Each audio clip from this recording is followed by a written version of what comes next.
that for the last 20 years, Firefox, they were all about privacy. You read about privacy all over their website. We're the privacy respecting browser. If you use us, you're much more private than if you're using, Internet Explorer back in the day, or now Microsoft Edge, or, whatever, Google Chrome, the proprietary browsers. Firefox being free and open source software and privacy focused, we are a much safer browser for you to use. And then they just did a 180. It's like they pulled the rug right out from under us. And that's more of why people, I think, are a little pissed off about this whole situation with Mozilla. For me, I'm not pissed off about it. I quit using Firefox years ago. Firefox right now has a desktop market share of 2%. And what is sad about that is I was a Firefox user since the beginning, the absolute beginning, when Firefox first came out. I was a Netscape user before Firefox existed.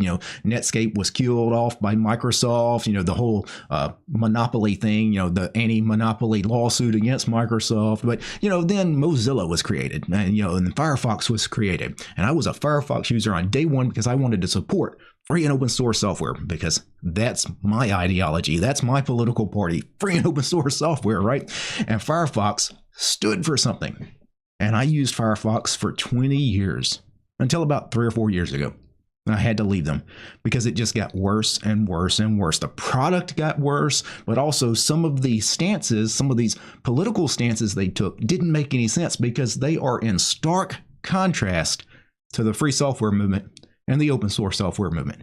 And more than political party or anything else in the world, if you support free software, open source software, that should take precedent to whatever Democrat, Republican, what, if you got a D or R behind your name or whatever, that shouldn't matter. Not when it comes to free and open source software. And the minute you start talking about, censoring people's free speech on the internet, I've got to move on.